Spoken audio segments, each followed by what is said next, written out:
go to our Spotify, go to our Apple Podcast, leave us a review and comment down below of what you would like us to cover. Have a good day. Well, I ordered more DTF transfers to make you guys shirts. You got to get one for Benson. I don't.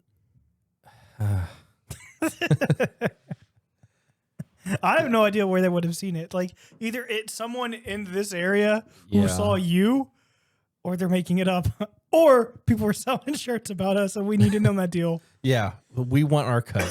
we want it all, in fact. Yeah, no, you don't want to cut. You get a cut. Well, that's when we will know we made it, is when Temu picks up some of our merch and is like selling it. True, but I'm just like, they had to have seen something else and just got it confused. I don't know. It's so unique. I've never heard anybody else say Tinfoil Testament. Yeah, and if you Google it, it only points to us. So that's why I'm like, I don't know. Okay, I know what I'm going to do. I'm going to go in there and ask the original comment and say, what did it look like? And if I thought about doing that, because I'm curious, but I was like, I'm gonna leave it up to you since there's only one shirt. It's gray and super colorful 80s vibes. We gotta do it before this posts. Yeah. Or I won't put this in, which I may not put this in. No, I'm gonna go on right now. Actually, Do tinfoil hats actually work? The answer might surprise you. 5 kids vanished from a burning house on Christmas morning, and their parents spent the rest of their lives looking for them. The Men in Black, but not the movie. The real ones that come and snatch you up in the middle of the night and take you away. They're here.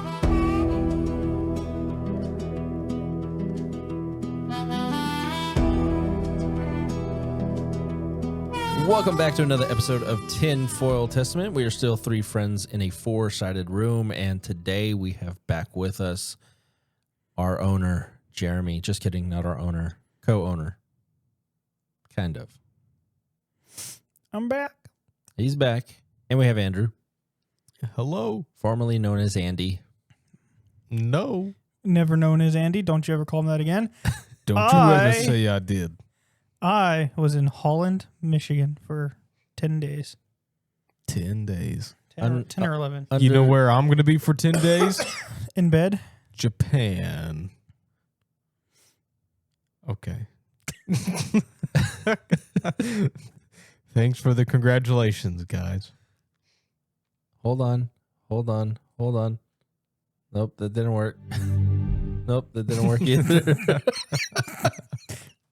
I got to turn off the music. There we go. Nice. Why are you going to Japan? Because, obviously anime. Yeah, Andrew. I knew it. Obviously. I knew This isn't about you, Andrew. This is about me. God. He just derailed you. We don't care where you're going. We care where I've been. Yeah, and if Where'd you you know come from, where'd you go? Holland, Michigan. If you know Jeremy, you know that he went on a quote-unquote business trip, but really it was the search for cryptids. The kind Puckwudgies. of. It was more, I went for work, but, He was in a cult I was in a locker room. that got protested. It did get protested. I know. I was It there did? protesting. Yeah, people from Ireland came and protested. What? Yes. And my sister confronted them. What? Yes, Yeah. true stories all around. Yeah. Where What have you in the been? world, dude? Not Holland, Michigan, apparently. Nobody told me anything. Literally screaming outside Yeah, of their venue. I don't want to say too much. Yeah. I don't want to go into too much details, but they didn't like where we were.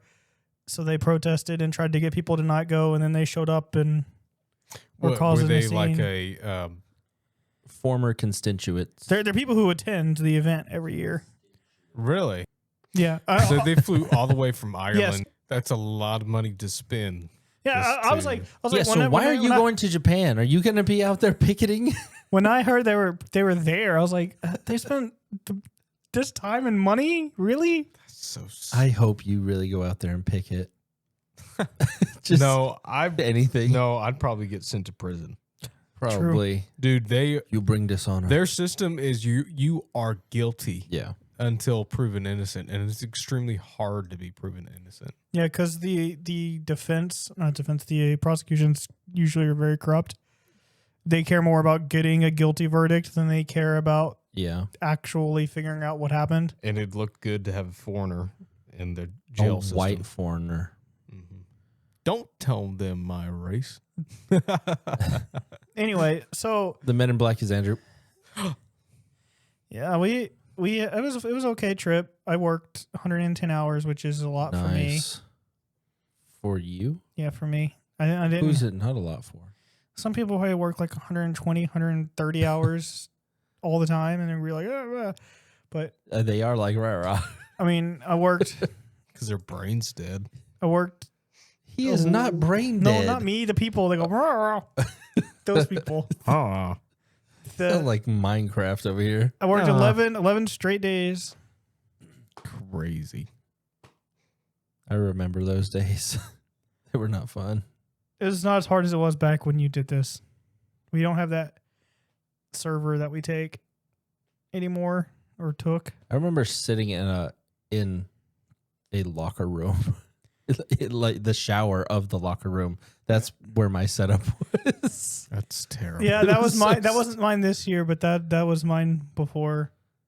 It's like they just find any nook or cranny. It seems like it's always the bathroom or locker room that they put you all in. Yeah. Let's put all the Is sensitive it just a equipment. Tradition for them?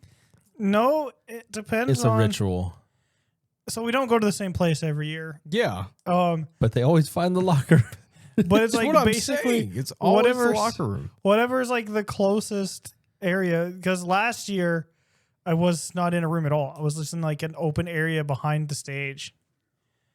I'd much rather that than the best year was when we were like in an office with like cushy everything, and it was amazing. I had a mini fridge there so I just brought a bunch of stuff and just shoved it in there. Nice. That was the best. I got a hit back. He said, I don't remember the color of the shirt, but it was a colorful Sasquatch with the podcast title. So it's, yeah. So then they're in the area. Hide your kids. So, yeah. Because Vandy is the only person, we're just going to say this right now. Vandy is the only one who owns that shirt. Anyway, I have some other stuff I could say about the work trip, but we'll get on because it is like 20 minutes till Andrew needs to be in bed. So yep. Yeah, but it sounds like we all need to start wearing tinfoil hats with somebody being that close. I had one here and somebody took it. I know. It eventually got thrown away. You? No, it probably wasn't his me. mom. You were the chosen one. You were meant to destroy the Sith. I joined them. Cut to the chase, Andrew. Which brand is the best brand of tinfoil? Who makes the best hat of tinfoil? Illumicraft, which is a boat brand. Yeah, I was going to say. You could have someone you know weld one up for us. Bet. Weld us a hat. Yeah, I like that. So tinfoil hats. I'm a Reynolds guy. You're Reynolds? Yeah. Yeah. I'm that Dollar Tree. Yeah, I just have like the aluminum sheets that are just pre-cut. That's good. Those are I don't even know what brands, but they're from Dollar Tree. I know that. Those are good for the majority of things that you're going to use it for. But if you have to, okay, well, why are we on this? Stop. Because we're talking about tinfoil hats. Yeah, we're talking about the thing. We're trying to. We got like you have to figure out the best. Yeah. So is the sheets optimal for a tinfoil hat? Probably not. No. No, you need a little bit more. You need the thicker brand. Reynolds, yeah. You need thick. With two C's. Go down to the link below if you're on YouTube and use our affiliate link to buy the Reynolds brand on Amazon. That's not true. That's a lie. Hey, we do have an affiliate link now. Yeah, but we're not putting it in the comments or not comments in the description because you never gave it to me. What do you mean we have an affiliate? Like I signed us up so that we can advertise like the stuff we use, the mics, this, and if anybody clicks the On link, Amazon? if anybody clicks the link and goes and buys it, We've we had get it a for kickback. like 2 months, Yeah. and he's not giving it to me yet, and I forgot about it, so I haven't asked him. Well, Wow, we could have had a whole 2 cents. you get 4% on certain things. So if they buy this board that costs $600, what is 4%? It's more than $4. Anyway, tinfoil hats. Where did they come from? Why did tinfoils? Why did did tinfoil hats become so synonymous with conspiracy theories? Because they quiet down my schizophrenia. they quiet down the brain waves from other people? Yes. So, when do you think all that started? I want to say around the time 1547 BC. a little bit before World War One. Okay, that's before even stinking Moses. Okay, so Are you telling me that Moses did not have tinfoil hat? yes, I am. Okay, as long as we're clear on this.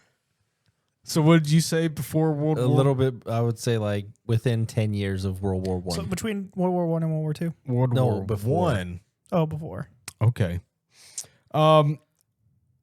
It originated in the early 20th century, Okay. specifically 1926. My grandma was 7 years 27. old. So she may have Really? used one of the first ones. My dad's. Oh, Not okay. the one you know. I was gonna say, I was like, she was that old. No. Okay. So, how do you think it originated? On accident. Big tinfoil. Big tinfoil? Big pharma, big tinfoil. You don't know? Okay. Well, let me tell you. The concept first appeared in Julian Huxley's 1926 to 1927 short story, The Tinfoil hat. The Tissue Culture King. It was published in Yale Review and later Amazing Stories. Huxley, a biologist and brother of Aldous, forgive me, Aldos. Aldous. Aldo. Huxley, Brave New World, described characters using caps of metal foil or metal headgear, also called mind protectors, Yes. to shield against telepathic mind control by a villainous scientist. Of course. This is the quote within the book, within the short story. It says, "We had discovered that metal was relatively impervious to the telepathic effect. This, combined with caps of metal foil, enormously reduced the effects on ourselves." And where do you think he came up with that idea? Observation in the real world. Hey, now. Yep. Just like everything in science fiction. If So- helmets keep bullets out of soldiers' heads, They keep Tinfoil thoughts keeps- out of yeah, my head. I can't get my thoughts out. So this was a fictional device, obviously, in a story involving tissue culture, immorality, and psychic powers, and not real world practice at the time. An even earlier nonfiction allusion exists in a fringe publication about telepathy protection in 1909. But Huxley's story popularized the idea in science fiction. So that's where it all started. But by the 1980s, tinfoil hat entered common usage as a derogatory term, meaning, set with conspiracies. You got your tinfoil hat on, that kind of sarcasm. So that started around 1980s when all that started getting a derogatory term for it. So that's a little history of it. Does it work though? I mean, Will it blend? I've never heard any thoughts when I got mine on. That's true. Well, in 2005, Good old George W., right? MIT students studied and tested foil hats and found they block some radio frequencies, Nice. but amplify others. Your own. Those used for GPS satellites around 1.2 to 2.6 gigahertz. So in a way, it sounds like it sort of acts like a Faraday cage. To a point. Yeah. Yeah. Real Faraday cages Real. for EM shielding require proper design and grounding. A simple foil hat isn't effective. So it does, for some, block some radio waves, it says, but in others, it amplifies. Now, I'm sorry, pause. I just not read this. The reason they laugh. You didn't see that? No. Paranoid or protected. The history, the science, and the reason they laugh. What does that mean? I don't know. Sorry. I just. I mean, he did tell us the reason why they laugh. so do y'all know the I Love Lucy star? Yes. Which one? The main character. What's her name? Lucille Ball. Lucille Ball. Lucille, yeah. Lucille Ball. My dad still has limited edition when they first came out on Betamax. Wow. So, Lucille Ball. Yes. There's a famous story about her. Those that know, but it's not super famous. I'm going off memory here. I forgot to actually look it up and research it. It just popped in my head. She famously said that she was picking up radio frequencies in her head because of feelings inside of her mouth. And she went to the authorities about it. And supposedly it led to spies that had I can't remember if it had to have been Soviet spies at the time. But it led to Soviet spies that was actually doing a radio broadcasting, and that they would broadcast to spies in the area. Yeah. And supposedly her feelings picked that up, and she was able to hear them, with the bone condensing headphones. It was like that, but it was vibrating her teeth, which It's such did like her a jawbone, which is right beside her eardrum. such like a cartoon thing. Like Yeah. just open your mouth and you're a speaker. Yeah, so apparently that happened, and I'm saying allegedly because there are critics that said that it didn't happen, but there are those that say that it was 100% fact. So maybe I think so. I haven't really heard of any other incidents of that though. I've heard of fillings causing people to start hearing. Yeah. Yeah. It's getting a lot less because they don't use metal fillings hardly anymore. Yeah. It was back in the day, not anymore, but back in the day, I'd heard that it wasn't that uncommon to have people being like, I mean, usually they were dismissed as crazy because it's like, well, but it makes sense if it was just the right way, and then like you said, the bone. Right. So my other thing that I thought of, the other process was She was a spy. we talked about her, not Lucille Ball, but Amy Eskridge. Does that name ring a bell? Yes. She was one of the scientists that died Yep. mysteriously. The official death certificate is it was self-inflicted. Lies. even though that she told her friends over and over again that it wasn't going to happen. Yep. She recorded herself using a computer. We'd also talked about this on the episode.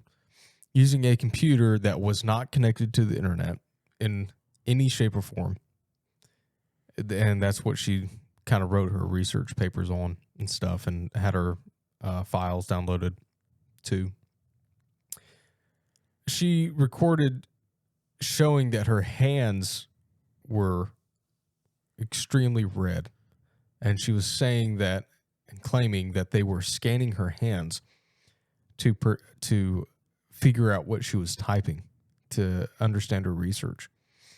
And she was complaining and reported several times of a Eastern European man that was parked outside of her house on several occasions. How did she know that he was Eastern European? I don't know, but that's what she claimed. She asked. She asked, What are you? Are you Eastern European or Western? Because I don't do those West Side. but she, in the video, she recorded and showed that she covered up the windows and barricaded the windows. And after that, she was saying that she felt herself like relax, like she was tensing up at the computer, but she felt relaxed afterwards. And she even claimed that her silhouette was on the glass door or glass window of them scanning her. And she had the burns to prove it, what the burns were from. Nobody can definitively say what they were except for her. And she was claiming that it was That's from kind being of scanned. that's kind of odd. Now, do y'all remember Havana syndrome? Yes. Yeah, it wasn't too long ago. It was it 22 or was it 16? I don't remember. I don't. Anyway, I think it was around that It time. all blends. There was many people that were claiming to have the same symptoms, and I'm going to make this a long story short. They were claiming to have the same symptoms: dizziness, fatigue, headaches, nausea, and I think they were having burns too show up, and they were claiming that they were being scanned, and that was going on with government officials, but it wasn't just with U.S. government officials. It was with several around the world. Go ahead. This scanning, is it like with lasers? That's what my mind goes to. Now with the Havana syndrome, that is speculated to be directed energy weapons, a prototype to figure out what was going on. Yeah. And The way I think people could scan is like sonar or lasers or something now like those. I looked up specifically because this is about if the tinfoil can protect against microwaves, not a microwave, but microwaves. If I throw a microwave at your head and you're wearing a tinfoil hat, does it hurt less? Yeah. 2016, by the way, I looked it up. 2016? Yep. Okay. What if the microwave turns on when you open it up? Can you stick your head in there? Put tinfoil up. Don't. That would cause bad things. Well, I Because looked it's up. fighting it. I looked up if it would protect against directed energy weapons, and Wikipedia, which we all know and love, Is 100% credible 100% of the time? Yep. Absolutely. It says that a directed energy weapon is a ranged weapon that damages its targets with highly focused energy without a solid projectile, including lasers, microwaves, particle beams, and sound beams. And lightning thrown by Zeus. Potential applications of this technology include weapons that target personnel, missiles, vehicles, and optical devices. Optical devices, cameras. Now,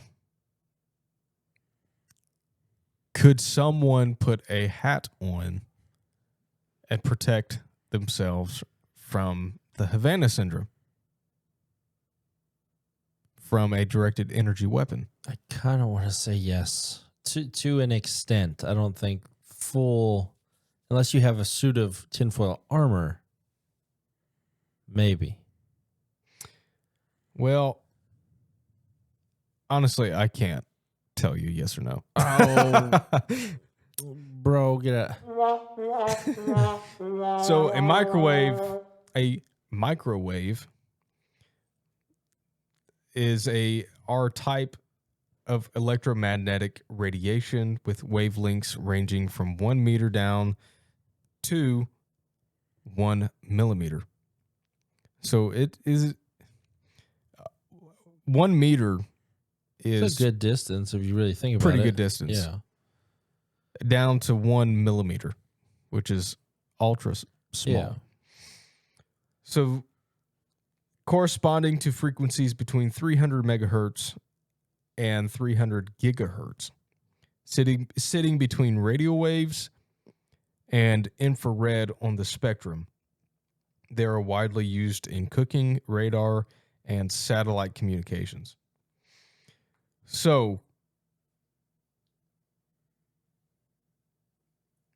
So it sounds like it's not proven, but it could help. So put them on, people. now, going back to the MIT research, it was saying that those used for GPS and satellites are around 1.2 to 2.6 gigahertz, which those are the ones that the tinfoil amplified. Yeah. And this is going to anywhere between 300 megahertz and 300 gigahertz. So there's a chance. So you're saying there's a chance. There's a small chance. But there is a small chance that it will amplify whatever the attack is and destroy your brain. That's Oh, why. no. That's why you outline it with lead, Yes. Ah. inside and out. And inside your mouth also. So you have lead. Poisoning to deal with. Lead Lead- was used for medicine back in the day. Lead coated So was radioactive. Lead coated microwaves. Lead coated tinfoil. And that's why Superman can't get through lead or see through it. True. So, as much as I want to say that, yes, tinfoil hats will work to protect yourself, I wouldn't bet on it. But if you want to be more safe and just take it can only help. Well, it could make it worse. It could Or make it it could- worse. Yeah. But I don't see why they would use the microwaves for satellites as a weapon. You know, I don't know. The room started Or getting hot GPS. when that microwave Listen. was on. Anything can be a weapon if you want it to be. that's Yeah. true. Anything. And the government's good at that. Yeah. But I've heard stories too of I heard one story, and this is what got me thinking about this, and I heard it a month ago, maybe longer, about how there was a man that was having voices projected into his head, and he finally figured out that it wasn't him going crazy, but it was actually the government attacking him. So then he found out that if you put tinfoil around your head, it'll protect you. Are And you sure he wasn't going crazy? and It made it so worse. that protected him, and he was doing research against the government, and that's what started all this. And so then once that finding went out, other people started doing the same. And then just like with the JFK assassins, the CIA took that and turned it into you're being crazy for wearing that tinfoil hat. And or with the word conspiracy, they're being conspiracy theorists with JFK. So it's a psyop to get people to not wear them. Yeah. Knew it. But the video that I watched on Instagram said that this was the original use of a tinfoil hat, which Okay. is obviously false because it was around in the 70s. It was around Yeah. in 1547 BC. yeah. I know. Yeah, it was around the 60s or 70s when this guy started using it. And they said that that was the original use of it, the first use of it, which is wrong because we have it dated back all the way to 1909. Yeah.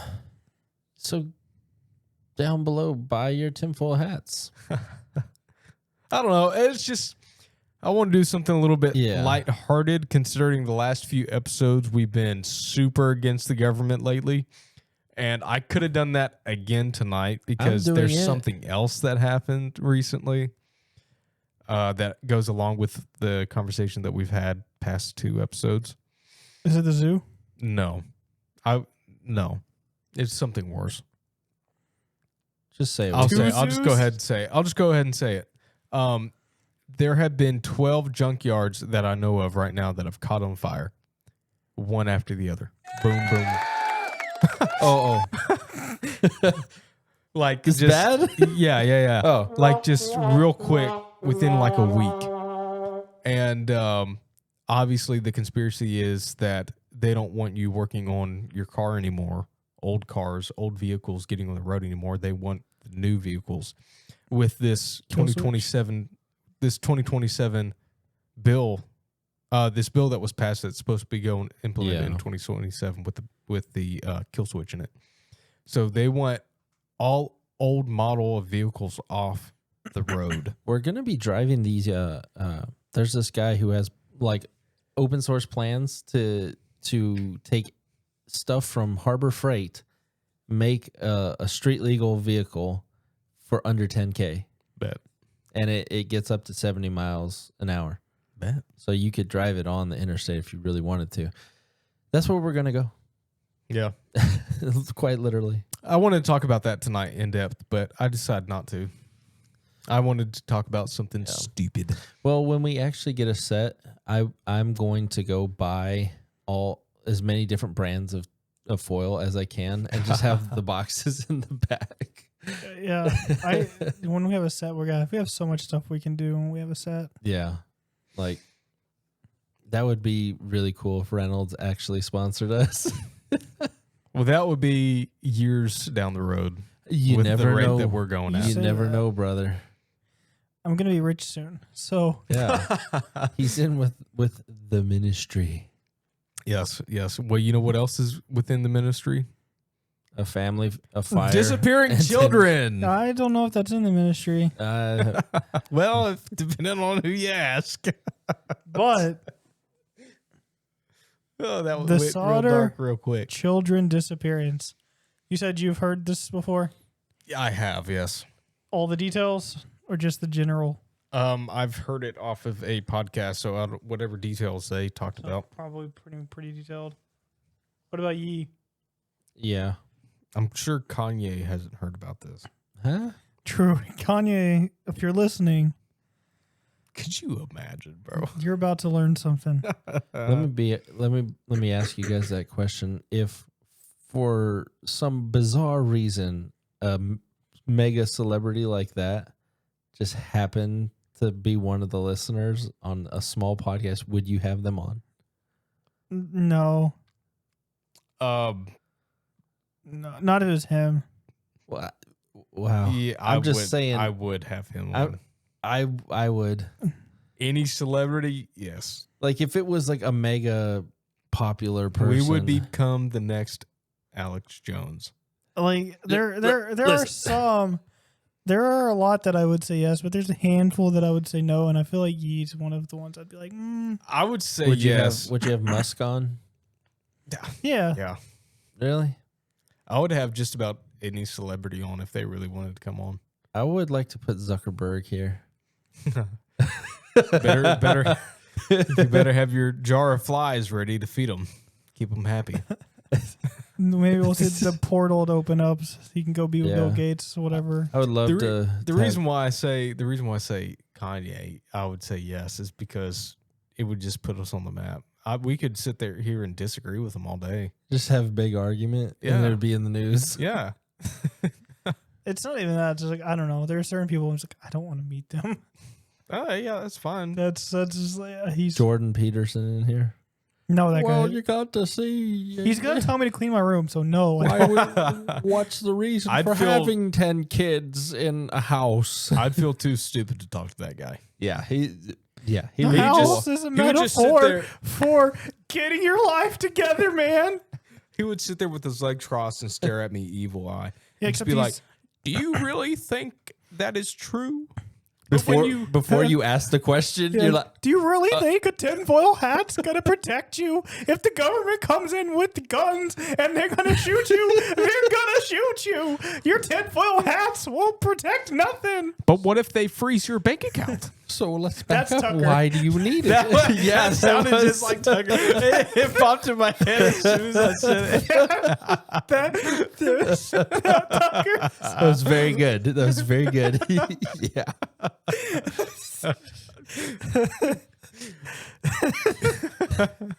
But why do you need it? But why? Why do you need it? Maybe they would shut it down. Who knows? That's gonna be our Do we, shtick. do we really need a bank account? Well, I Well, if- asked on. Could you imagine? Has Tucker and Peterson interviewed? I don't know. I would love to see that. Maybe when he was on Fox News or something. Yeah, maybe. So That- who's a celebrity you wouldn't want? Who I would Ellen DeGeneres. True. That just came to my mind. Oprah. True. Another one. Um, Obama, the wife. I forgot her Michelle? name. Mitchell. you do realize we're just naming a bunch of women. Yes, I do. No, see, my first one was a man. Oh, that's true.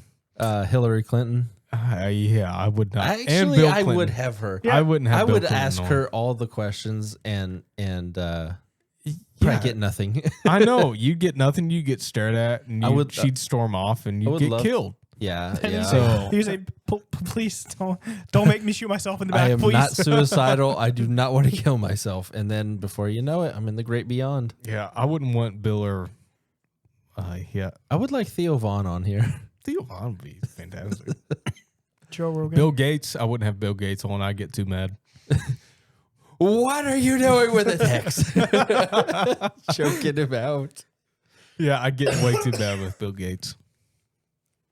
Yeah. So But- let's talk about children burning and disappearing, shall we? Let's talk about George Sodder. What do you think, Carl? What? Tuckerson? Oh, well, one would have to think. Do these children really disappear?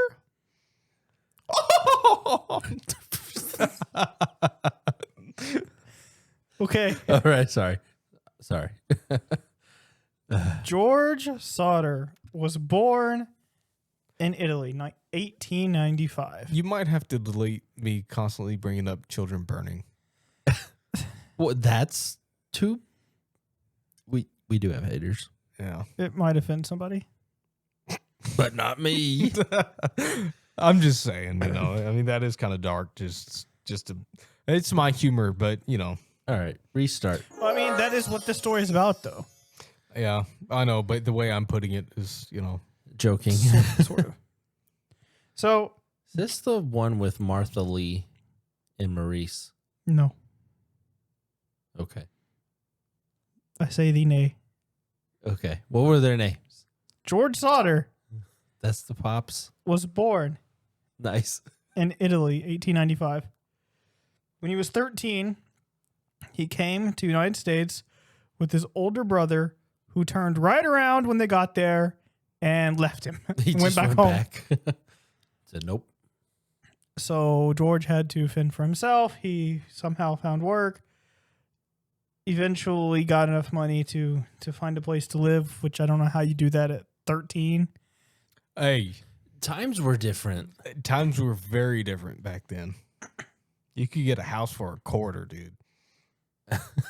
True. You were getting paid half a cent a day, but you could get Yeah. it for $0.25. He worked in the railroads in Pennsylvania and was hauling water. Not that anyone really cares about this dude's early life, so I don't know why I'm bothering talking about it, but that was how he started off in America. In 1922, he married Jenny.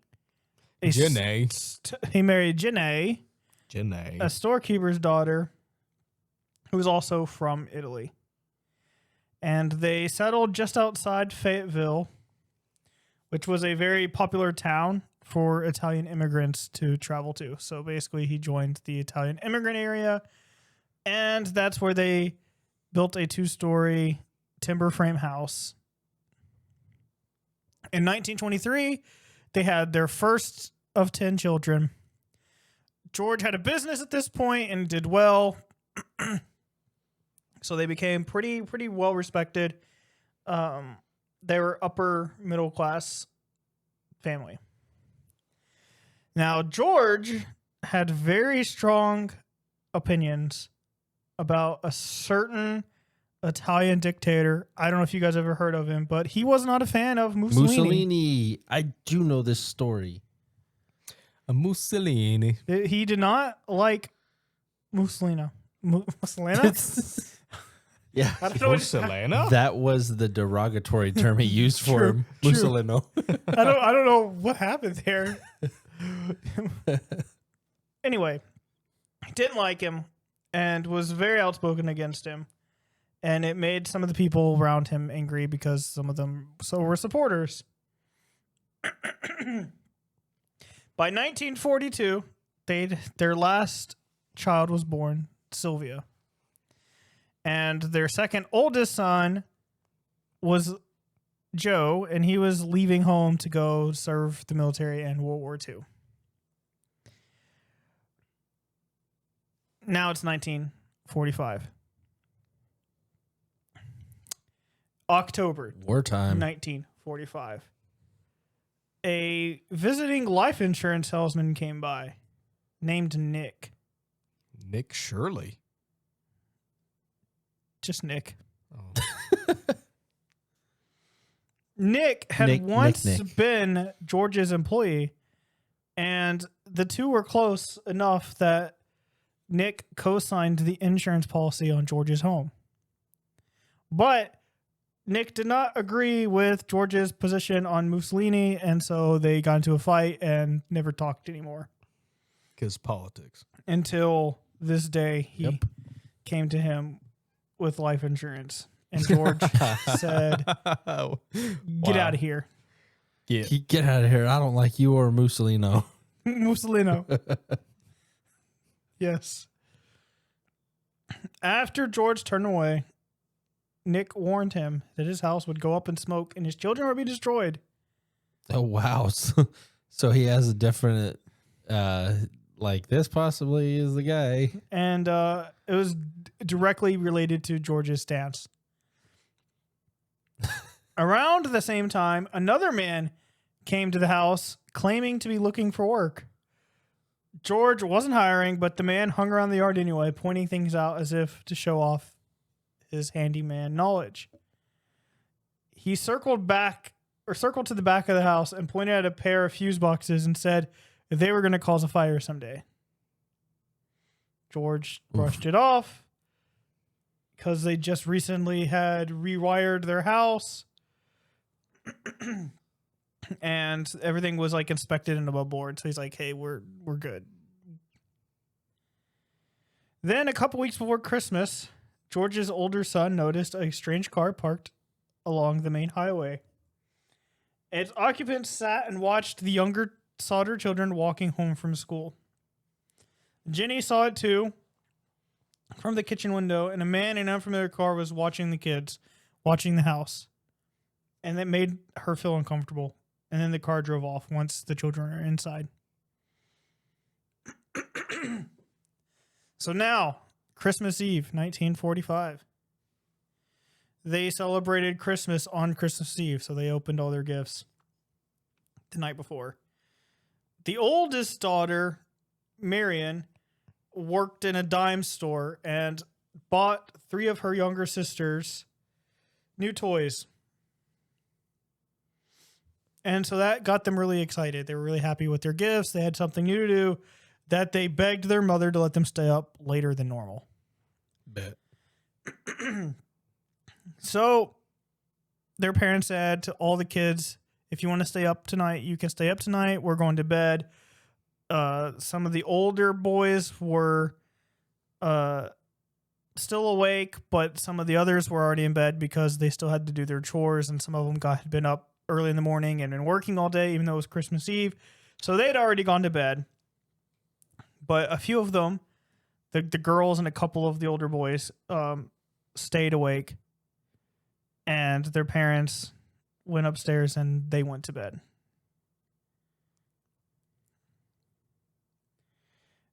Jenny took the 3-year-old Sylvia upstairs with them. Didn't let the 3-year-old stay up, but she took the youngest with her upstairs, and they all went to bed.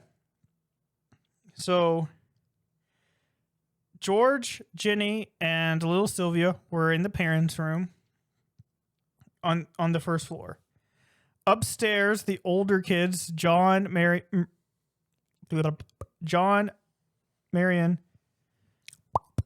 and George Jr.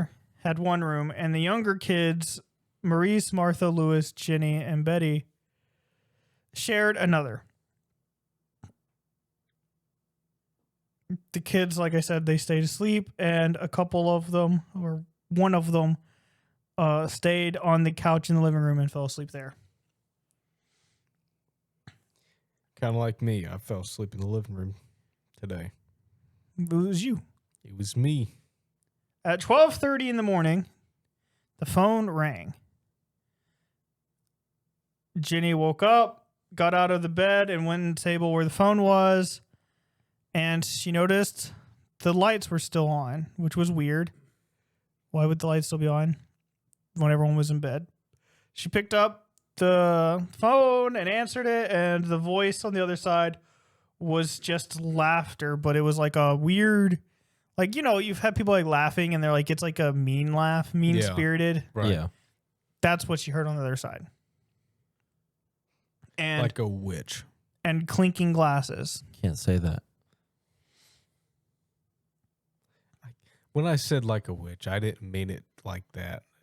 I really didn't.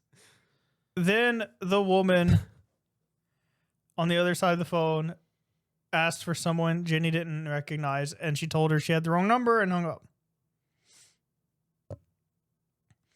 Before going back to bed, Jenny noticed that some things were out of place. Not only were the lights on, but the curtains were open, and when she went to the front door, she found it unlocked.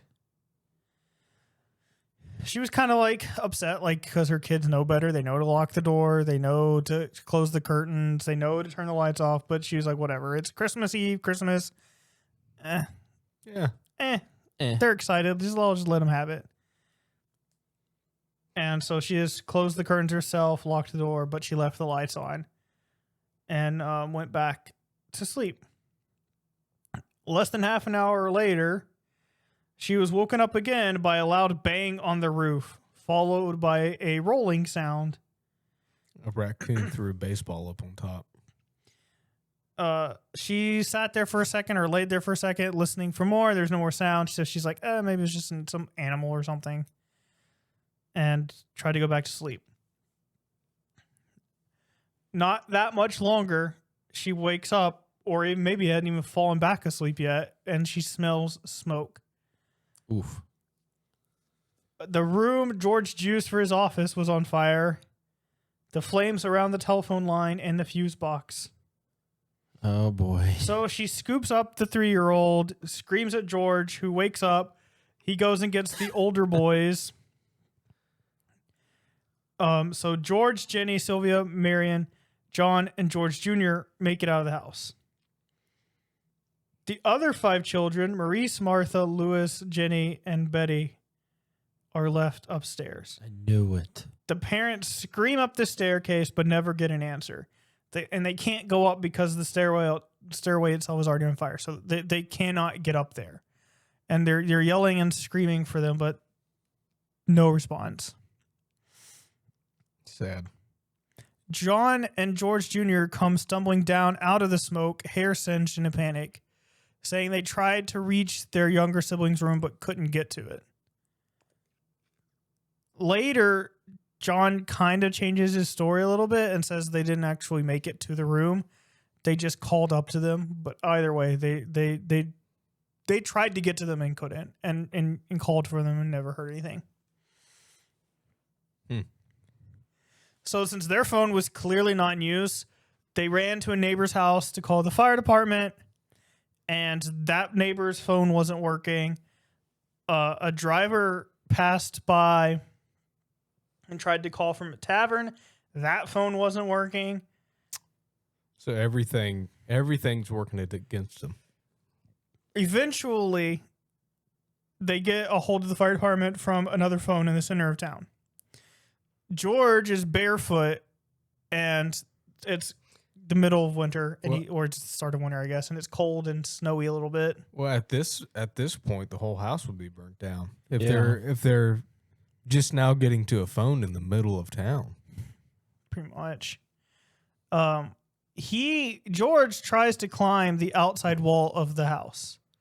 He even broke open a window and cut his arm. And he was trying to get a ladder to go up to the attic, but the ladder that he always had against the side of the house was now missing. Of course. So he had a backup plan. Let me get one of my 2 work trucks, drive it as close to the house as I can, and climb on top of the truck to get up there. But both trucks wouldn't start. They had a rain barrel that could have been used, but it was so cold that the water was frozen. Ain't got no gas in it.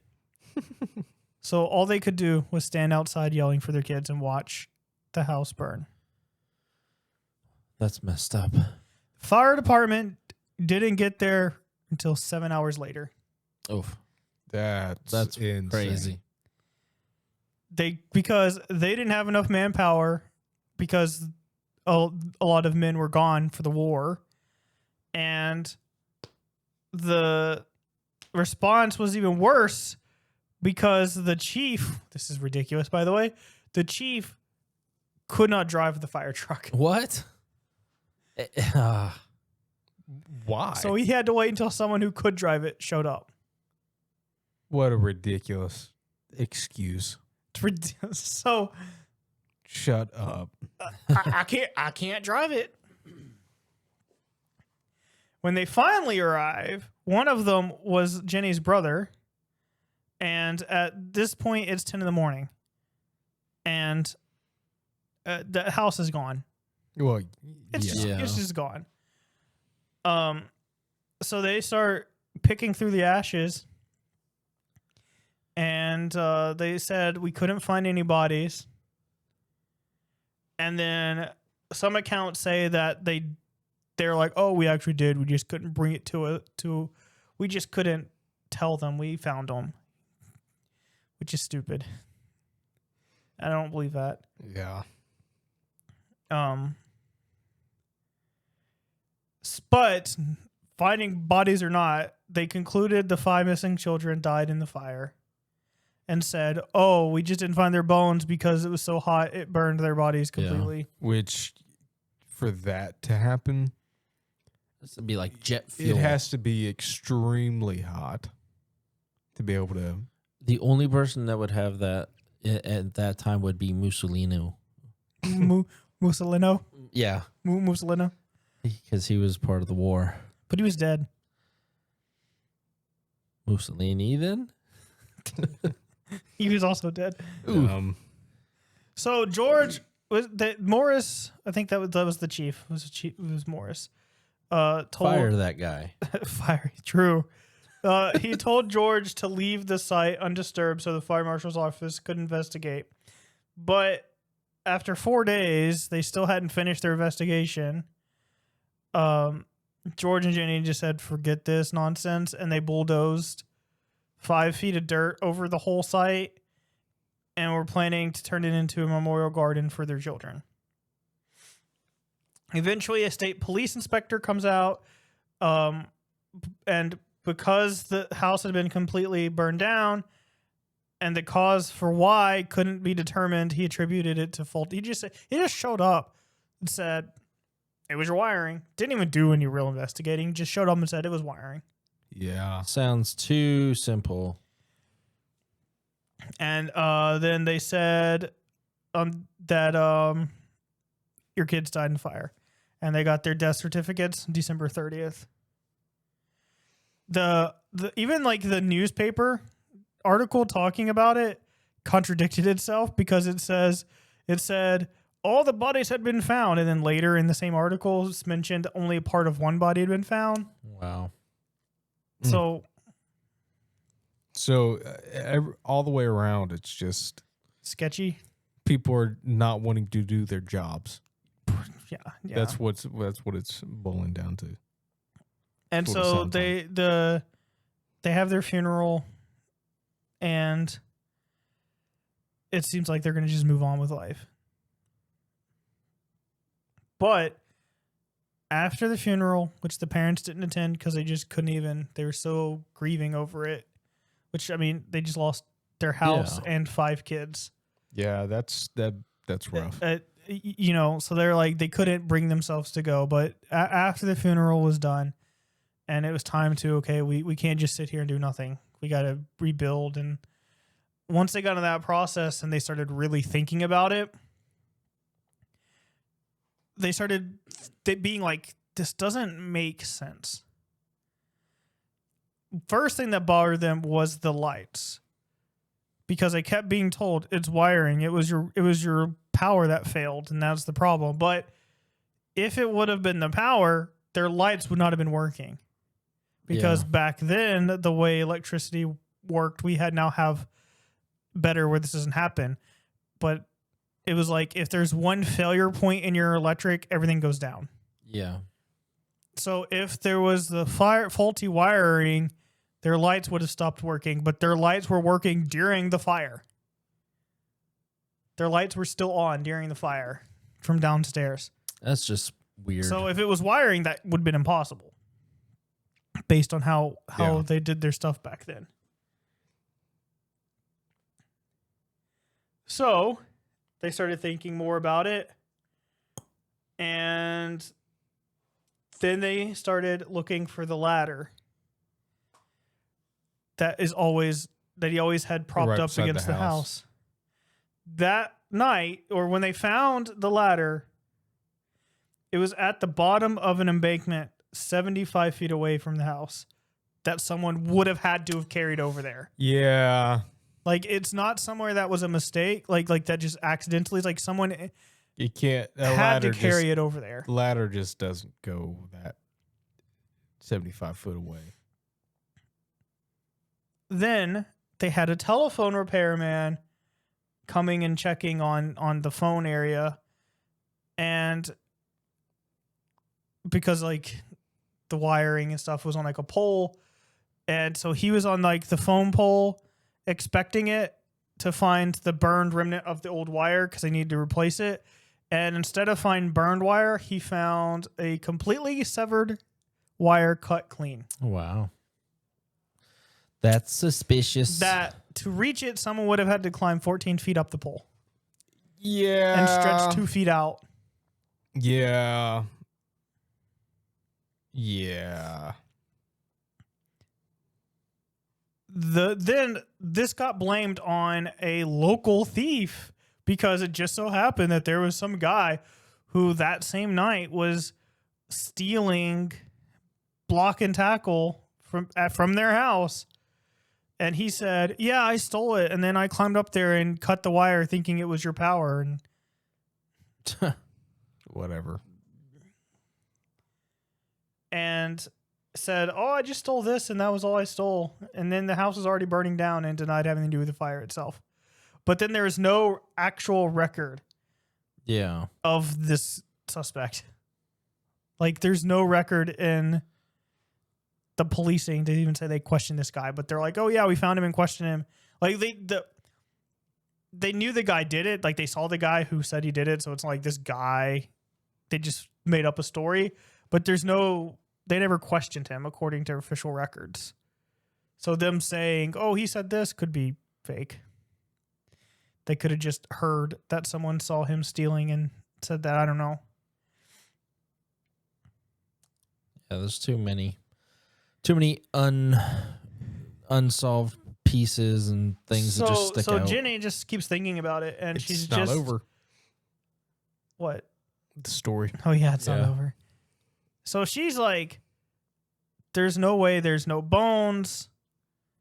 If there's no bones, we heard no people crying for help. There's no evidence they were there. Maybe they made it out. Or maybe, like, not make it out, but maybe, like, they weren't there for some reason. Kidnapped. So, before doing anything, she decided to test it. She took animal bones left over from cooking chicken and pork chops and put them in the oven and got it as hot as she could get it to see what would happen to the bones, and they were fine. Yep. So this convinced her that okay, they didn't die. They also kind of look into the trucks not working, and George says he thinks they're tampered with. Although one of his sons or one of his son-in-laws thinks that he just, in their panic, trying to start the engines fast, it flooded the engines because that's how engines worked. So most likely his stuff wasn't tampered with. It's just unfortunate that amongst everything else, this also happened. And then also they were talking about the call, and the person who called was tracked down, and that person said, yeah, I made the call, but it was a wrong number. I'm sorry. So supposedly the call wasn't connected either.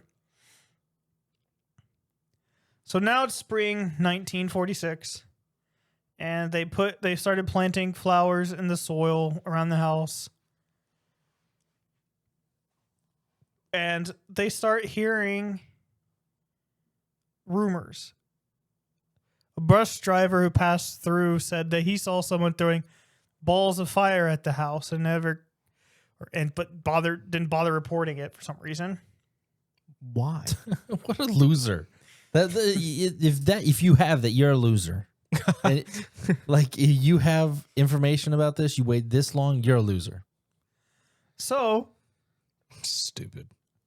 they go back and try to find something, and they find a small dark green rubber ball shaped object with the cap on the end, on one end. Like a Molotov type deal. George said he didn't know what it was, but his son John, who had been gone in war, said that he recognized it as an incendiary grenade. Yeah, basically a Molotov. So, someone threw a grenade, like an incendiary, at their house.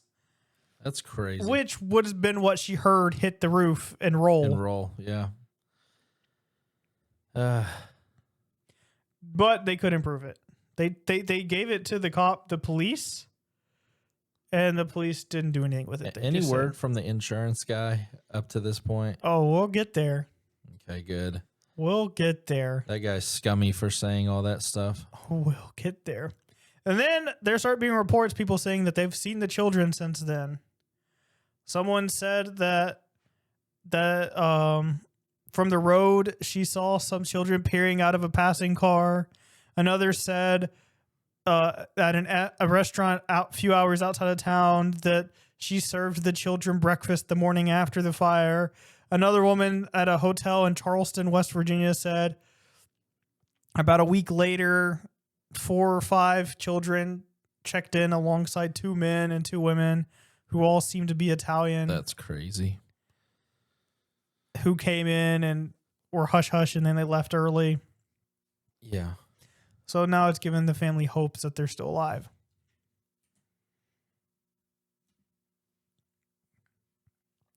The police are more or less refusing to do anything. They can't do anything else themselves. So they hire a private investigator named C.C. Tinsley. And during his investigation, he kept hearing the same strange rumor from people around town that despite telling the family no remains were found, Chief Morris actually found human organ heart or a human organ, a heart, from the ashes and sealed it in a wooden box, secretly buried it on the property. So they rush back and dig through the flowers they'd planted and... Just a second. Did he find a rib cage? Nope, just the heart. No. Just the heart. Nope. That don't work like that. Sorry. Well, they dug. They found the wooden dynamite box exactly as the rumor said. And inside of it was an organ. Church organ. Yes, and they started playing music. No. So they brought it to the funeral director who examined it and said, this is a beef liver. Nice. And it's never been exposed to fire. How would they not be able to tell that from the beginning? Because it was all dirt. It was like shoved in a box with dirt and grime all over it. Yeah, I guess. I don't think they thought it was a heart because they didn't describe it. They just said, here's a lump of dried flesh. What is this? And it had been there for 5 months. Yep, that's the liver. Yeah, I guess that's true. Flies and stuff could have got to it. So they confront Morris, and Morris said, that was me. I did that. Sorry. I thought your kids were dead. Sorry. Or actually he says, I know your kids are dead and y'all are just looking for anything. So I thought if I buried something and said it was their heart and got you guys to find it, y'all would find a heart and just believe it was over and stop. Well, then use a heart. Not use a pig's heart or something. That was his thing. It was just, I just was hoping y'all'd find it and say, good enough for me. Yeah. Whatever. Again, this story is full of losers. Like, who does that? Now, here is the part you were asking about. Tinsley found another lead. He turned his attention to George's former business associate, Nick, the life insurance guy. Nick. And who had made the threat about the house going up in smoke. So George... It's almost like that should have been your first lead. True. Yeah, come on, George. You had this guy show up. Tinsley, not George. I know, but George, that was his friend that said, because you don't like Mussolini or whatever, your house is going to burn down. No, it gets worse. So George explained to Nick about his employee and about how they were close and that years earlier George needed a co-signer for his insurance policy on his home, and Nick said I'd do it. So we told him about that, and then how a few years later they fell out because of their Mussolini argument. Politics. So Tinsley got a copy of the insurance policy, and it had been changed right before the fire. Nick increased the amount of coverage on his home without telling George. Meaning, because he was the co-signer, if George died in the fire... Yeah, he got it all. He got all of it. Wow. It's almost like it should have been your first lead. Not just that, but he also discovered that Nick was one of the members on the coroner's jury that ruled the fire was an accident.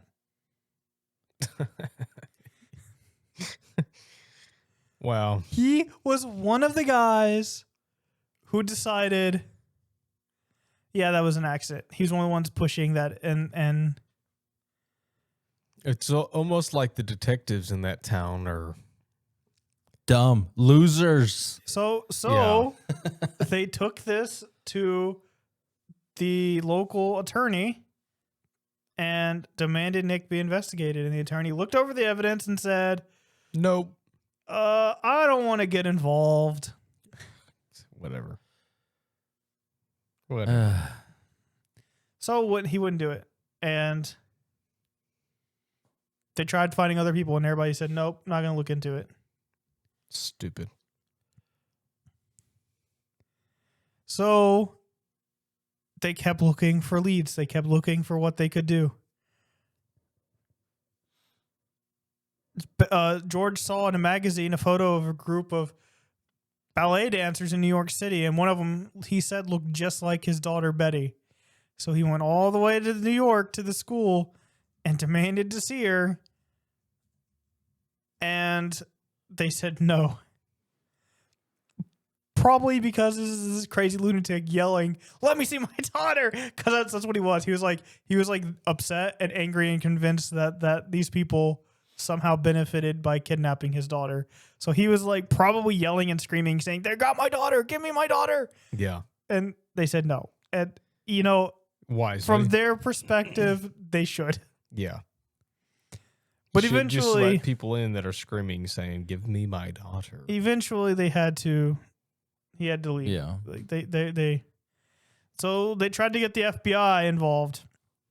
And in 1947, FBI Director J. Edgar Hoover answered one of his letters and said he would like to help, but this was a matter of local character and was not in the Bureau's jurisdiction, and said if local authorities will ask for our help, we'll gladly help, and offered the invite.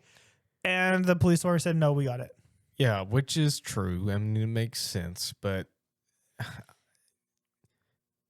they should have went. I don't know what it was like back then, right? But they should have went to state instead of straight to the FBI. So 1949, he persuaded a pathologist named Oscar Hunter to search through the dirt at the house site, and the dirt turned up different artifacts, including a dictionary and some coins and small bone fragments, which were determined to be human. So the fragments were sent to a specialist at the Smithsonian, and he confirmed that all the pieces of bone belonged to the same person. And based on some evidence that the person was 16 or 17 years old, maybe into their early 20s, but most likely no younger than 16, which ruled out being their kids because the oldest one was 14. And so at best, it was just belonging to the oldest, but probably not even, because this still wasn't even in that range. But it was close enough that he's like, maybe he was a little more mature than that, but not likely. But they still kind of dismissed it because there was no evidence to these bones that there was any fire. So most likely these were not the bones of their kid. Tinsley somehow, without explaining how, confirmed the bones came from a cemetery in nearby Mount Hope. How they got there and why, he never explained, but he said, "Yeah, I know that's where they came from." So their investigation and findings drew national attention, and the West Virginia legislature held 2 hearings on the case.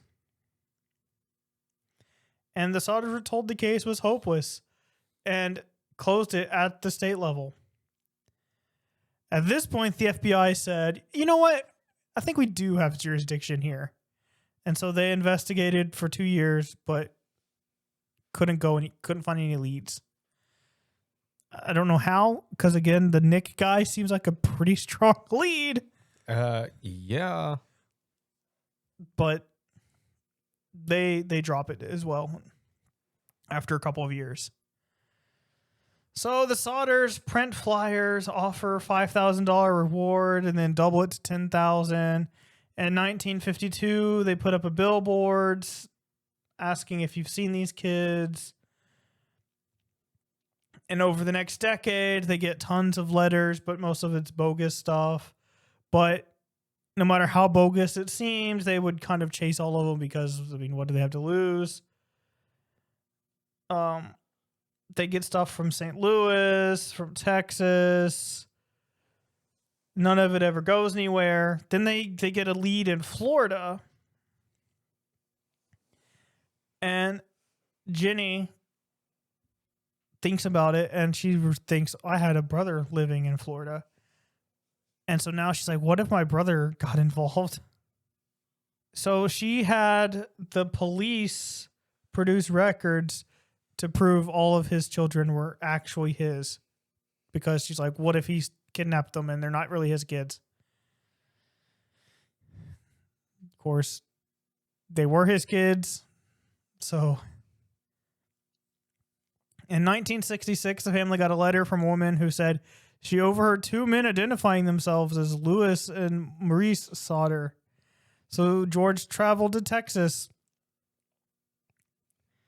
And the women who had written that letter, read that. The women had written that Louis had revealed his true identity to her one night after having too much to drink, and she believed both Louis and Maurice were living there in Texas. So George tried to speak with her and weren't able to. Police helped them locate the two men she'd pointed out, but both men denied being the missing sons. George wasn't really convinced by that, but had to leave it there. In 1967, the strongest piece of evidence that they were still alive emerged. 20 years. Jenny. Whoops. 20 years. Jenny found a letter in the mail addressed to her, postmarked Central City, Kentucky, with no return address. Inside was a photograph of a young man around 30 years old who looked strongly like Louis, who, if Louis had lived, would have been in his 30s. On the back of the photo was written, Louis Sodder, I love brother Frankie. The family hired another private investigator and sent him to Central City to track down the source. He went, but the Sodders never heard from him again. They couldn't find him. Don't know if he was a con man, if something nefarious happened, but they never heard back, and they could not find him. And that's where that trail ends. They added that picture to the billboard without giving any details on where they found it or whatever, just in case there's harm there, since they sent a guy out there and never heard him again. But they updated the billboard to have that photo. In 1969, George Sodder died. No. Wow. After his death, Jenny and most of the surviving children kept searching, except for John, who refused to talk about it at all and said the family should just accept what happened and move on. Jenny stayed in the family home. She put up fencing around it and added more rooms. But for the rest of her life, she wore black to mourn all the events. And in 1989, so 20 years later, she died. When she died, the siblings decided to take down the billboard. So the billboard was up from 50s to 1989. That's a long time. Was it refreshed at all, or was it just like faded from the sun? I think it was like, The same hadn't one? been in a while. Yeah. Refreshed. I'm sure it was probably at least in the 60s, like when they added the picture of Yeah. what might have been Louis. The remaining kids kept the search. There's been recently now. I don't have this in the notes, but like when I was trying to search something, I Googled it and I clicked news tab on accident, and there was even stuff from 2024 that they've discovered. I don't know what it was. I didn't click on it because at the time I didn't even know I was going to be doing the subject yet. Now I wish I clicked, but I mean, this is still a thing that's being investigated.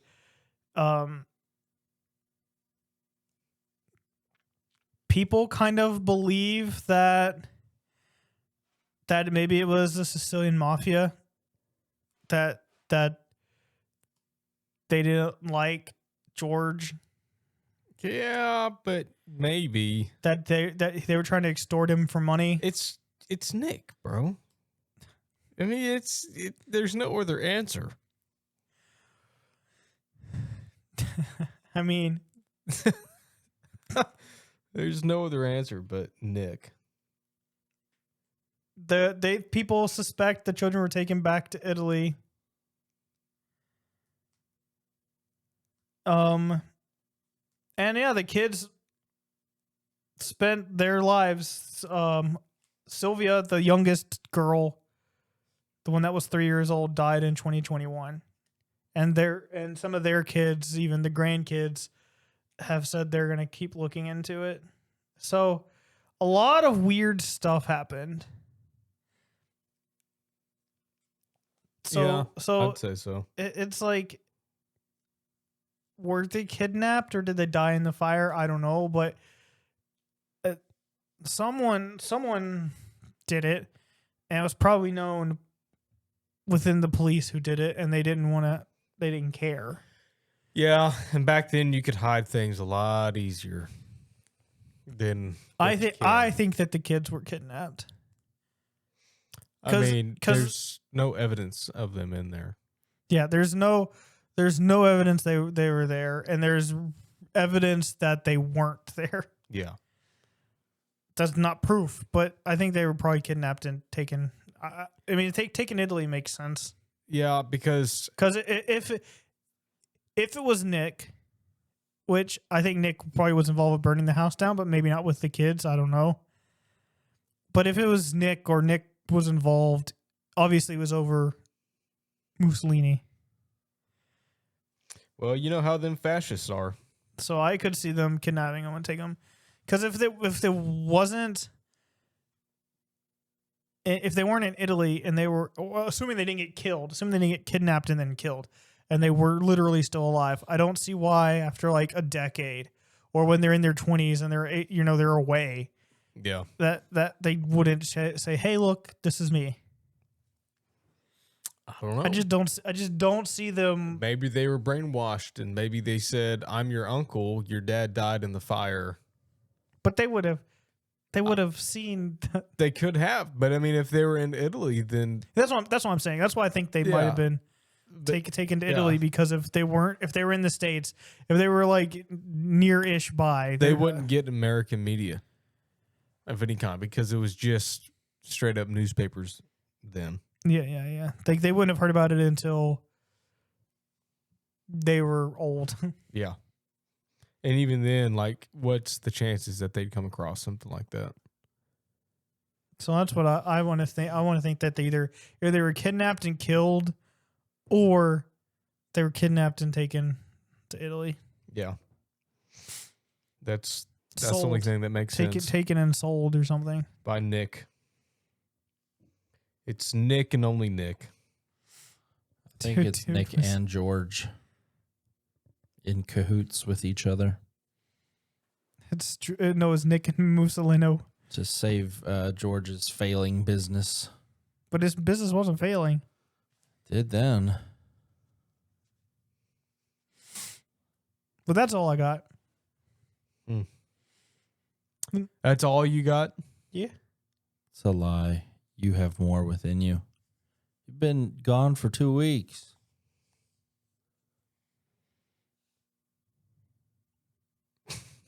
Well, are we doing tinfoil or truth or today? testament?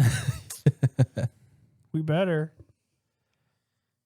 Yes, we are. We're gonna make this nice and easy. There's your game show music. Like it. All right, for everybody listening, if you don't know what we do here, almost on a weekly basis, because I didn't do it last week. Shame on Andrew. Shame. We play this little game called Tinfoil or Truth. If you listen to the previous segment, you know that tinfoil is the truth. Always. And it will protect your brain. Sometimes. Or make it worse. Or make it worse. You never know. Try it out for yourself. Or don't. We are not medical professionals, nor do we aspire to be. Well, not yet, anyway. But I will pose a question. These are going to be multiple choice. I'm trying to ride the line between easy and difficult for the listener. Yes, because we are expert in all things. Yeah, it's basically like talking to two encyclopedias. Yes. Spell that. THED. Encyclopedia. Yes. That's how you say it.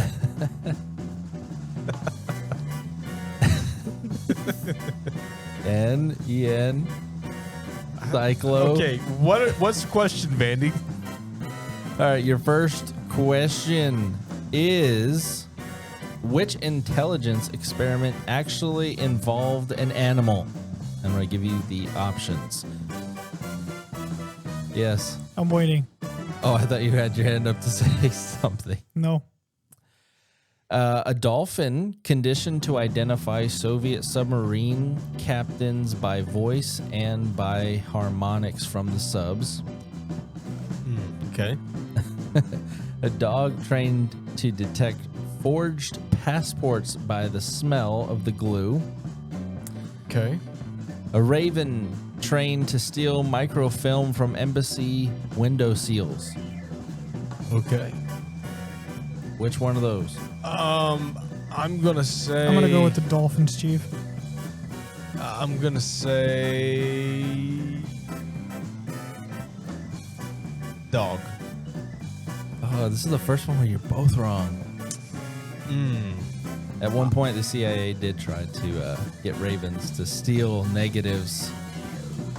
See, I was thinking of why would they put pictures on the window seal, so that's why I went with dog. But I knew for a fact it wasn't dolphins because Yeah.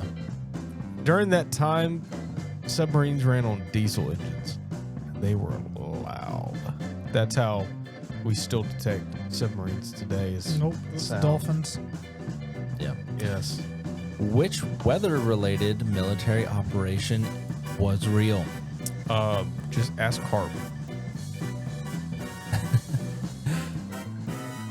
Number one, generating artificial fog over East Germany to aid in border crossings and invasions. 2, using heated air columns to deflect Soviet radar balloons. And number 3, seeding clouds over East Asia to extend monsoon rainfall. C. C. CIA. Yes, that is right. It was bonus points for whoever knows what operation that was. Oh, I talked about this. Yes. Keep going. I'll think of it. Vietnam War era. Yeah, I know. I'm just trying to think of. Keep going. Next question. Your favorite restaurant? Sapporo's. I'm just kidding. Operation Sapporos. Okay. Just kidding. Operation I'll McDonald's. circle back. Operation Waffle House. Popeye. Popeye? Yeah. Popeye's not my favorite restaurant. It is for this. Whatever. All right. You don't know anything. Suddenly, I don't know anything. No. Next question. Which one is a real declassified or historically documented concept? Number 1, a plan to use exploding bats, the animal, against Japanese cities. Number 2, a plan to disguise U.S. bombers as commercial blimps. Or number 3, a plan to use mirrors on the moon to blind enemy pilots.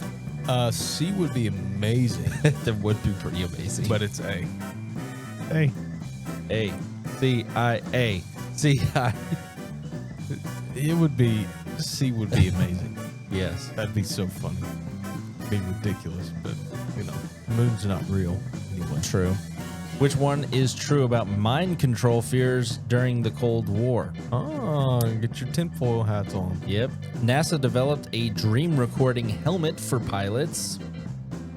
The FBI planted I can't say this word. Subliminal. Yes, the FBI implanted subliminal messages into drive-in movie audio nationwide. True. Or the Pentagon successfully created soldiers with erased memories. B. B. B. Yes. B. AKA propaganda. Yeah, that was legit, and they got sued for it. They were supposed to give people money, but they continued to do it. And then they did it in TV shows. Bonus point for which operation this was under. Smoke. No. Smoke. Mockingbird. No. Uh, Starts with an M. MK Ultra. Yes. Hmm. It's part of that. Mine wasn't a guess. That mine was a reference to Family Guy when they're doing a joke about subliminal messaging, and it's just like a guy standing there going, "Smoke." All right, last one. Where is this? Which one was a real U.S. government proposal? Release fake Soviet radio transmissions claiming aliens had landed in Florida. Nice. Well, never mind. That was the mall. Yeah, the Miami Mall. Yeah. Fake the assassination of a U.S. ambassador to trigger emergency powers. Secretly poison Cuban sugar shipments with mild hallucinogens, or stage or simulate attacks against American targets to justify an invasion. Let's see. The last one. I gave you 4. Okay. C, the third one. The D. Fake the assassination of an ambassador, or stage or simulate attacks on American targets. That one. Yeah, that one. I broke it apart in the wrong spot. I kind of read through them together, but yes, you guys are right. So, good job on that. Operation Northwoods. Yes. I talked about it. Yes. Bonus point for Andrew. Shut up. I'm sorry. Shut your mouth. Shut your mouth, kid. I'm sorry.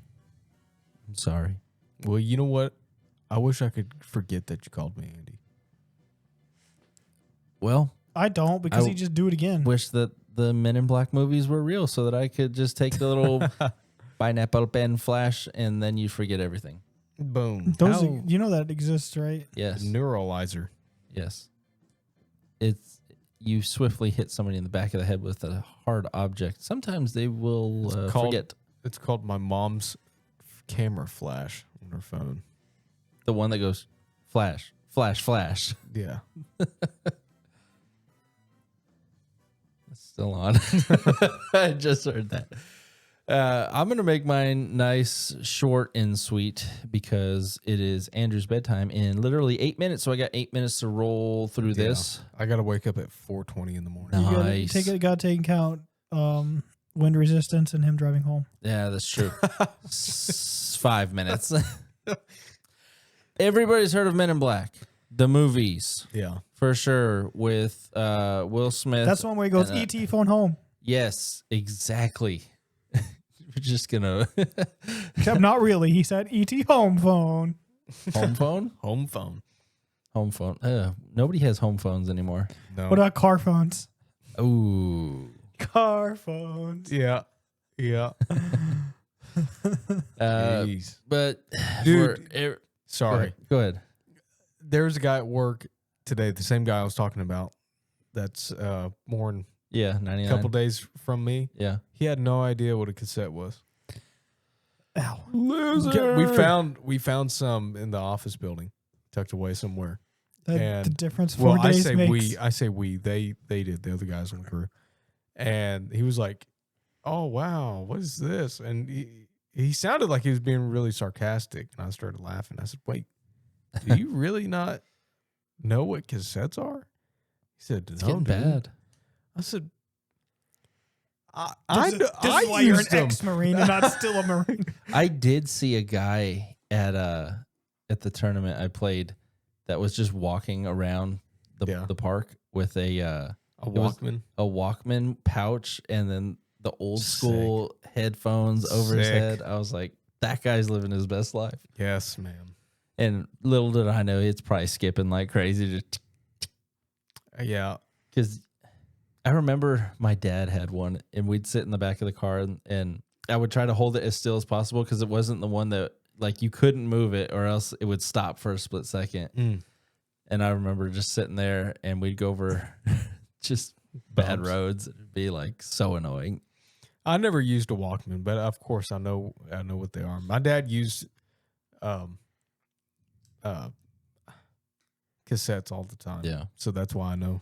The only thing I don't miss about those times with the audio and stuff like that were the actual earbuds that were hard as all get out. Did not with have a the little bit of foam.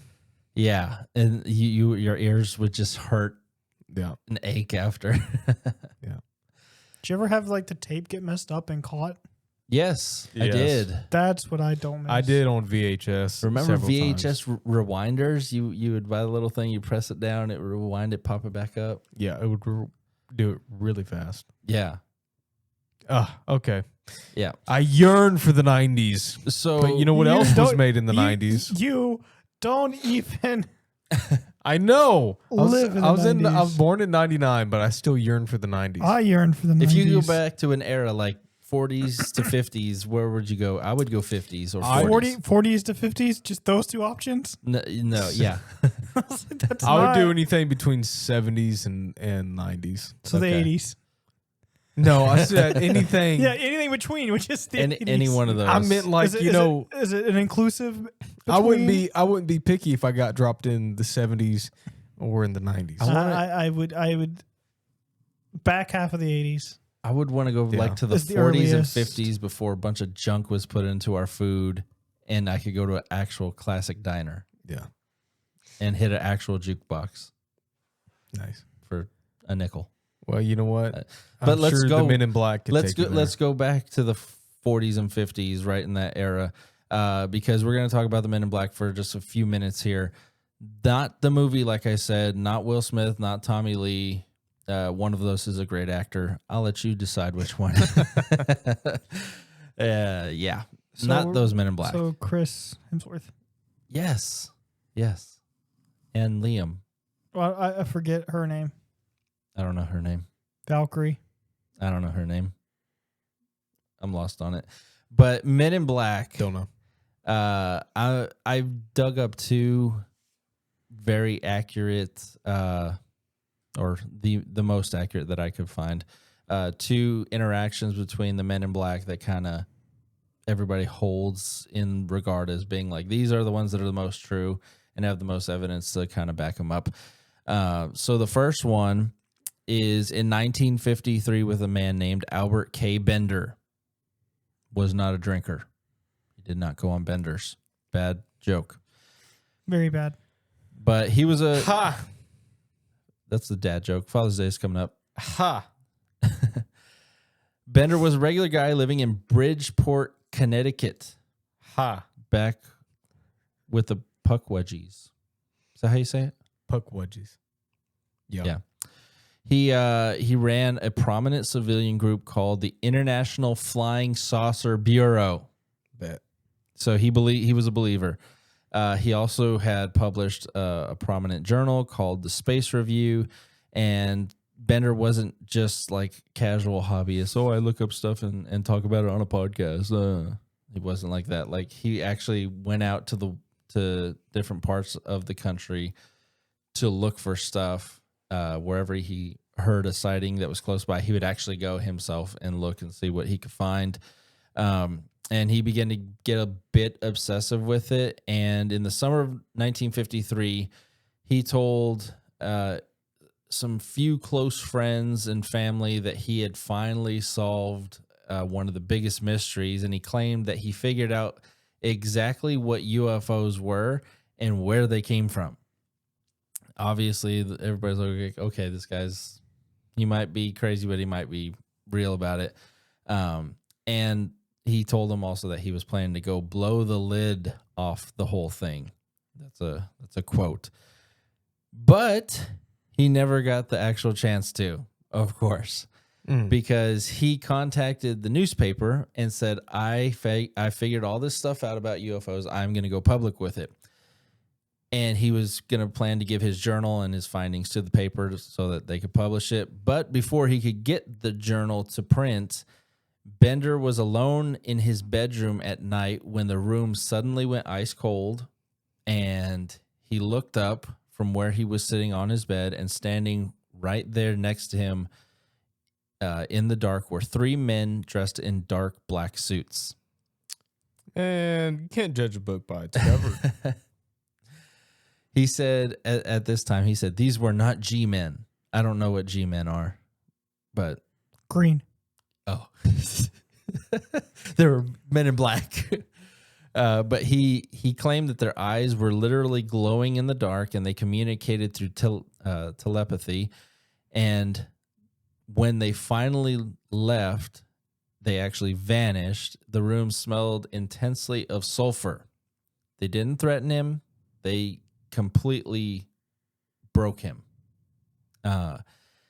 They confiscated all of his manuscripts, all of his journals, everything that he had pertaining to UFOs and what he had found when he would go out. And it scared him so badly that he immediately shut down the whole organization that he had. He stopped printing any journals. He stopped writing any journals, and he refused to talk about UFOs for the next decade. And that was basically what people consider the first official Men in Black sighting. Fake news. Not real. You're wrong. What really happened was he didn't have anything, and he knew he didn't have anything. Oh, no. But he wanted to get the hype up, so he's telling everybody he had everything. And then he was like, what am I going to do? Yeah. Demons. They told me no. They stole my goods. So after 10 years, he came out with a short description of what happens. He said they don't take you anywhere. They don't arrest you. They don't take you to a black site. They simply show up when you feel like you're in your most private space and demonstrate a terrifying level of power and leave you too traumatized to ever speak the truth again. He shortly after that died. And there was nothing. It was so traumatic, I decided to die. quite literally. Now we speed up to another man. This is not just some crackpot saying, I have an organization and we look at UFOs. This is an actual doctor, Dr. Hopkins. Hopkins University. Hopkins Hospital. Yeah. Hopkins Lab. This Hopkinsville. Hopkins. This is in 1976. This one's considered the most credible one and probably the most disturbing Men in Black encounter. It involves this Dr. Herbert Hopkins, and he wasn't a conspiracy theorist. In fact, he refuted a lot of them, and he was a very highly respected family physician living in Maine at the time. That was his problem. Yep. Portland, Maine. Oof. I've been there. It's too many Portlands in this country. Yep. They're all liberal. All of them. Down with them, I say. But he was doing some consulting work after being convinced by some colleagues that he should go and do some work on a UFO sighting to determine whether or not these people are telling the truth or lying. So they call a doctor. So he starts going over the records of what these people said that they saw in the sky. And one evening, his phone rings. A man on the line claims that he could be, or a man on the line claims to be from a local UFO research committee and asks if he can come over to discuss a case. Hopkins says, sure, come on over. The man says, somebody burned down my house and all my kids. No. Go back to the last segment for that. Hopkins says, yes, come over. He hangs up the phone, walks toward the front door, but before the man can get to the door to even turn the lock, the man was already walking up to his porch steps. This is odd because there's payphones around still at that time, but none in his neighborhood. Like they're more of a toward the city type thing. So either somehow the man showing up to meet him was a setup of some sort. And they're like, okay, we're going to call. As soon as he hangs up the phone, I want you to walk up to his house. But Hopkins says, when I saw the guy, I said, hello.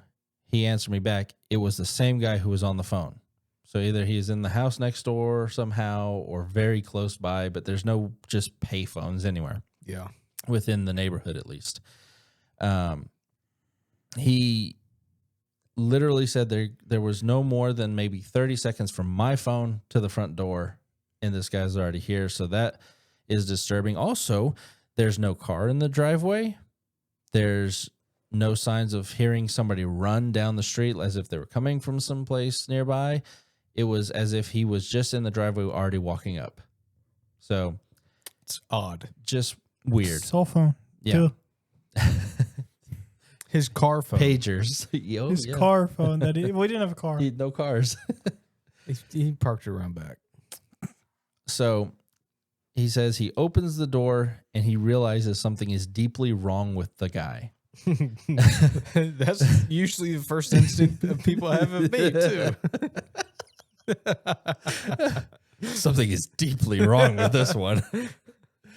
The man is wearing a classic black suit and fedora, but he is completely hairless. No eyebrows, no facial hair, no hair on the sides of his head or anything like that. So he's bald. So it couldn't be Andrew. Andrew still has a beard and one eyebrow. Just keep going. 2 if you squint your eyes. Oh, yeah. He says the man is completely hairless, no hair on his head, no eyebrows, no eyelashes. And as he gets closer, he can obviously tell this stuff. As he approaches the house, his skin is super pale white, almost gray. So it could be me. You said don't assume your skin color earlier. He says his skin was super pale white, almost a grayish color, but his lips are bright, vivid red, almost as if painted or lipstick was put on. So, Andrew. So far it's adding up. He went on to say that he said hello to the man, thinking, okay, I should just treat this person as somebody that I've always seen and just a normal person. And as the conversation went on, the man spoke very monotone, almost as if rehearsed, and as if he didn't know what certain words meant. He realized something else that was a little bit sickening. The man was wearing very heavy and obvious cosmetics, like a lot of makeup, a lot of different things that were just off. Like he said his cheekbones didn't look real, as if they were like either had Botox or some crazy, makeup that they do with movies or whatever. Silicone mask. Yeah, but he said the thing that kept drawing him back was the red on his lips was very sloppy, as if somebody just threw actual paint on a brush and tried to make the outline of his lips. But then it got a little bit weirder because as they're talking, the man's speech starts severely slowing down. His voice gets lower, starting to drag out, almost slur his words. And it literally sounds like a machine is talking back to him. The man then pulls out a very shiny copper penny out of his pocket, and he tells Hopkins to watch the coin. Hopkins looks at the coin. The coin turns into a dull gray, starts to blur, and literally, in Hopkins' words, it dematerializes and just kind of disappears. It's different. Yeah. The man that Hopkins is talking to, he starts to begin to get shaky and unsteady legs, and he looks at Hopkins with unblinking eyes and says, "Your power is fading." Don't know what that means. And he says, "You have destroyed the papers." Then he turns around, walks out into the dark, and doesn't come back. What does that even mean? Yeah, exactly. It's like walking up to a stranger on the street and saying, "Your power is waning." I know you destroyed the papers. Yeah. So Hopkins is profoundly rattled, so rattled that he went straight back up to his. First you would say, "Watch me do a coin trick." Your power is waiting. Destroy the papers, and then you just walk away. And you're married to that person. Whoa! 2 weeks later. 2 weeks later. Hopkins says, "I was so rattled that I went back up to my study, literally burned all of his consulting research papers and anything people had given him." See? Yeah. He destroyed the papers. And he never touched the UFO stuff ever again. He just went back to being a normal family doctor. Those are the two ones, because you Google Men in Black conspiracy or whatever, there's literally hundreds of people that say, "Oh, I've seen this, I've seen that."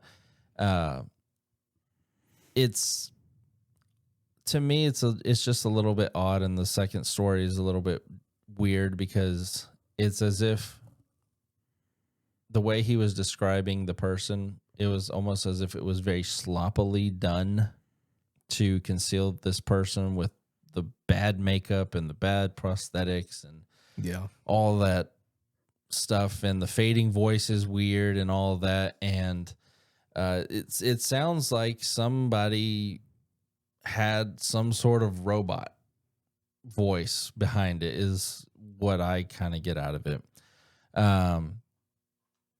But there's all kinds of stuff at that time that was going on. You know, you have the Cold War in between those years, and the psychological warfare, the Air Force or the shadow intelligence that is looking into everybody, and they're all trying to get information on anything or destroy information. It's just weird. So I wanted to ask you guys, do you guys believe that there is not necessarily Men in Black, but there is a division of government that literally goes out to destroy evidence? Because I personally believe that. Yep. Like people that have come up with cars that run on water. Tesla. Like they'll come up with these crazy inventions that, hey, it could help everybody. And then all of a sudden they're just gone. And all these scientists go missing recently. And all this weird stuff is going on. Why do they got to take our freedoms like that, Andrew? Without saying anything political. Not to get political. Revelations. Which part? Oh. From beginning to the end, the last word being amen. First of all, it's not Revelations. A revelation. The revelation of Jesus Christ. The revelation of John. Now, with the whole thing of like the speech getting slow and bad prosthetics, that kind of tells me it's robot. It could be a robot. I mean, or it could just be a early Android type deal. I don't know. It could be a. This is kind of more wild than a robot. It could be like a sleeper cell. You know how they they hypnotize and train people to act on cue. Yeah, and but they've got to protect their identity because it could be somebody close to them. Yeah, like a neighbor or somebody that's right beside them. That's another theory, because people were saying like there was no car there. Yeah, there was no way for him to have a payphone already there. It could have been a sleeper. So I think that we probably have stuff like that we don't actually let the public know. It was a government official that rented the house next door. Yeah, because that has happened so many times where the whoever it is, if they're a high enough target, they rent the house either across the street or beside them to observe them. Which this is kind of pivoting, but I used to live in LA, and there was a city called Arcadia. I think I sent y'all the link in a text message. This has been a couple weeks, though, a few weeks. They finally, it's a very heavily Asian community, and this is in no way bashing Asian communities or Asian people whatsoever. The mayor was Chinese. First first generation over here, as a child, they caught her feeding the Chinese government all kinds of infrastructure information. You're talking about the recent one? Yeah, in Arcadia. Yeah. That she was basically an agent, a spy, Yes.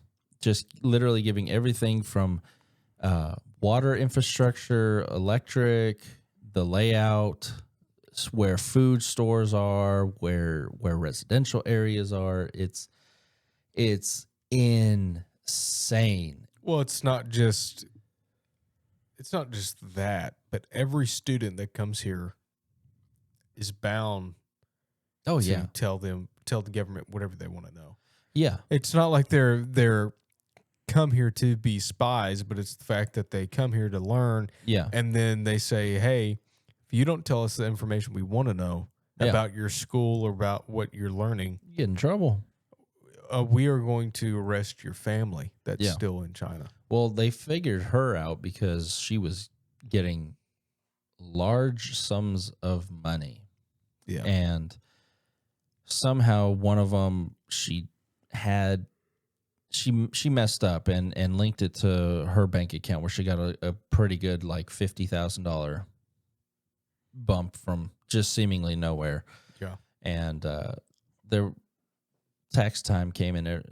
IRS is like, where did this come from? And then they did the paper trail and Chinese official. Mm. And then, okay, let's see your emails. Let's see this. Let's see that. Got her.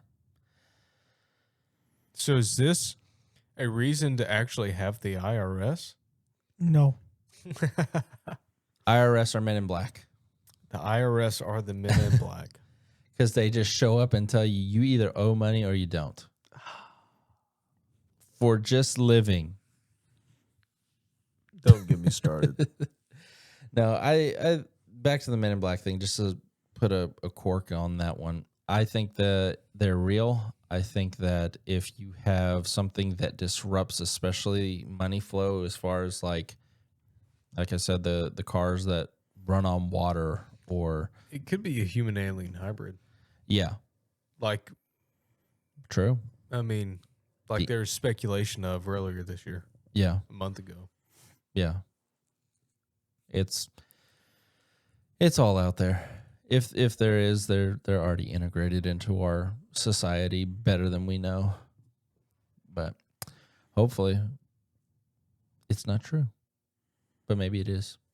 Put your tinfoil hats on, people. It's all tinfoil. It's all connected. Line your rooms with tinfoil and lead. And don't let anybody know what you're thinking. Because Or see you. your phones will automatically pick up your brain waves and give you ads.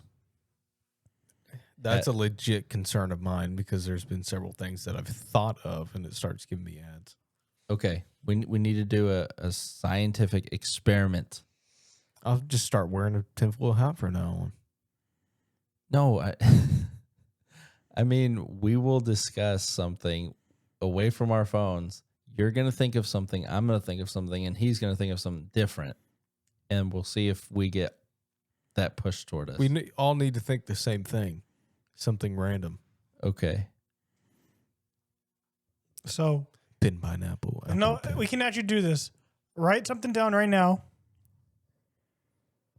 We'll reveal it next episode, and we'll see We'll think about it all week. which of us, if any, got ads for it. Something that we probably wouldn't have ads for right now. I'm going to write this down and then show you guys. Put the sounds of you writing so they know it's real. I don't think you can get it. I barely.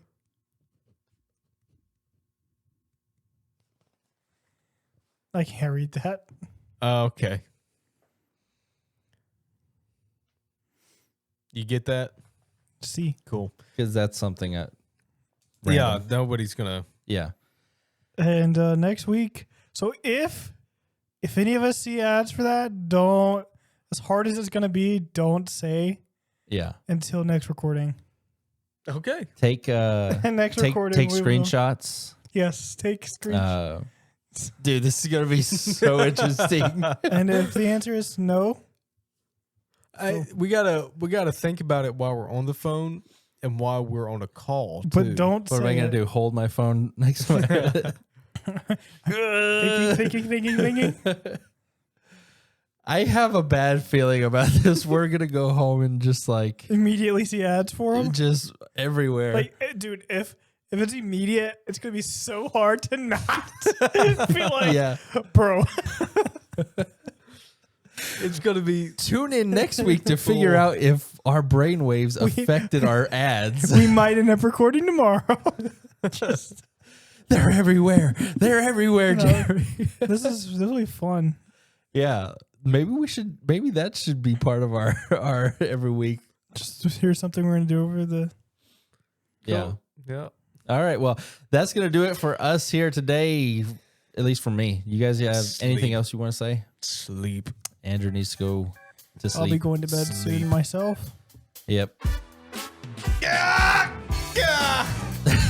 All right. Thank you guys for listening or watching on YouTube. I'm back. Remember, if you don't want to watch us and listen to us on YouTube, you can find us at Spotify, Apple Music, Amazon Music, or wherever else you get your podcasts. We'll see you there. Leave us a review. Goodbye. Peace. Go to bed.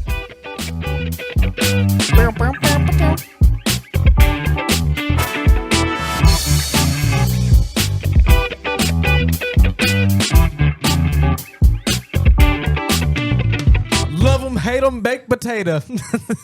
Put them on your head. Tinfoil hats.